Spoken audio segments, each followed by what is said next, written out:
Point এখন season 5 চলছে OTT প্ল্যাটফর্মে। যদিও এটার 1 থেকে 8 এপিসোড রিলিজ হয়েছে, পাশাপাশি ডিরেক্টর যেটা বলেছেন অ্যানাউন্স প্রোগ্রামে যে এটি বুম ফিল্মসের ইউটিউব চ্যানেলে এবং চ্যানেল আইতে ধারাবাহিকভাবে এটি প্রচারিত হবে।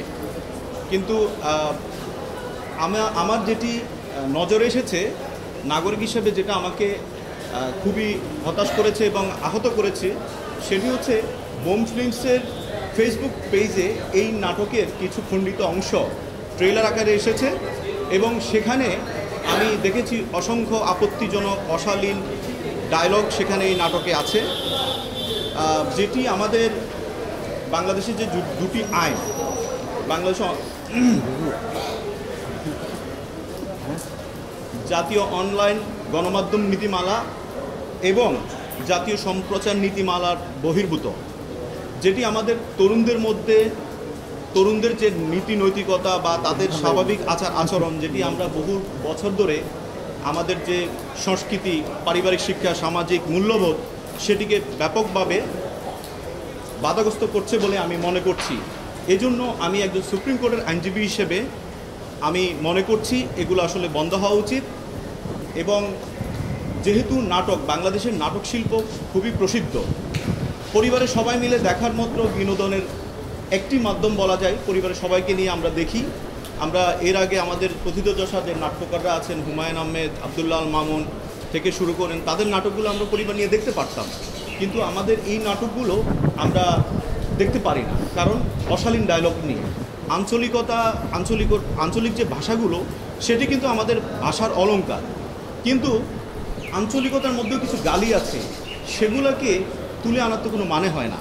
সেগুলো অভিনেতারা, আমি বিশেষ করে যেটি বলবো যে মারজুক রাসেলের মুখ দিয়ে নোয়াখালীর কিছু শব্দ উচ্চারিত হয় যেগুলো খুবই আপত্তিকর এবং এগুলো গালি, কোনো এতে কোনো বিপও ইউজ করা হয় না, সরাসরি এগুলো প্রচারিত হচ্ছে, যেটি আমি মনে করি এটা শিশুদের, কোমলমতি শিশুদের, যেহেতু এখন ইউটিউব, ফেসবুকে সবাই ঢুকে,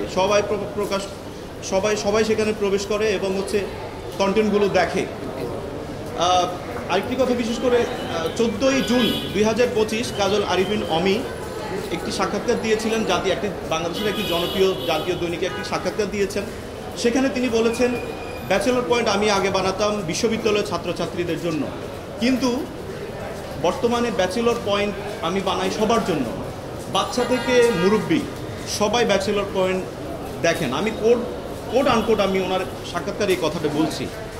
তো উনি যদি এই কথাটা বলে থাকেন, তাহলে আপনারা দেখবেন ব্যাচেলর পয়েন্টের যে ডায়লগগুলো, সংলাপগুলো, এগুলো কি বাচ্চাদের জন্য উপযোগী? ব্যাচেলর তো আমরাও ছিলাম, আমরাও মেসেজ ছিলাম, আমরা কি এই শব্দগুলো ইউজ করতাম? নারীদের প্রতি অবজ্ঞাসুলভ শব্দ ইউজ করা হয় এবং ব্যাচেলরদের মধ্যে বিশেষ করে এমন শব্দ উচ্চারিত হয় মাদকের ব্যাপারে, যেটি হচ্ছে বাচ্চাদেরকে মাদকের প্রতি আগ্রহ বাড়াবে। সুতরাং আমি আমার দায়িত্ববোধ থেকে, এবং যেহেতু এই সংলাপগুলো অশালীন শব্দগুলোর কারণে এই জাতীয় অনলাইন গণমাধ্যম নীতিমালা 2017 এবং জাতীয় অনলাইন গণমাধ্যম নীতিমালা 2014 3, 4 ও 6 নং অনুচ্ছেদ সরাসরি এখানে চলে আসে, এটাকে লঙ্ঘন করা হচ্ছে। অর্থাৎ বিনোদন হতে হবে সুস্থ ধারার, আমাদের যে সামাজিক মূল্যবোধ সেগুলোকে।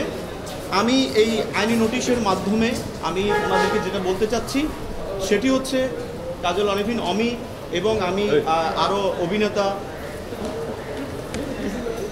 মারজুক রাসেল, সাইদুর রহমান পাবেল, জিয়াউল হক পলাশ, শিমুল শর্মা, আমি ওনাদেরও লিগ্যাল নোটিশ দিয়েছি। আমি তাদের কাছে যেটা বলতে চাচ্ছি, কাজল আরিফিন অমি বলেছেন যে এই নাটকটি সিজন 5 আরও 120 পর্ব পর্যন্ত প্রচারিত হবে। 120 পর্ব, মাত্র 108 পর্ব, 1 থেকে 8 পর্ব প্রচারিত হয়েছে। আমি এই আইনি নোটিশের মাধ্যমে আমি ওনাকে সময় দিয়েছি, 7 দিনের সময় দিয়েছি, যে আপনি অবশ্যই এই অশালীন সংলাপগুলো আপনি প্রত্যাহার করে নেবেন, ওখান থেকে এই ক্লিপগুলো সরিয়ে নেবেন এবং ভবিষ্যতে বাকি পর্বগুলো প্রচারের ক্ষেত্রে আপনি অবশ্যই এই বিষয়গুলো মাথায় রাখবেন এবং অনলাইন নীতিমালাগুলো বা আইন কানুনের প্রতি আপনি শ্রদ্ধাশীল থাকবেন। না হলে আমি আপনাদের বিরুদ্ধে আমি পরবর্তী আইনগত পদক্ষেপ নিতে বাধ্য হব।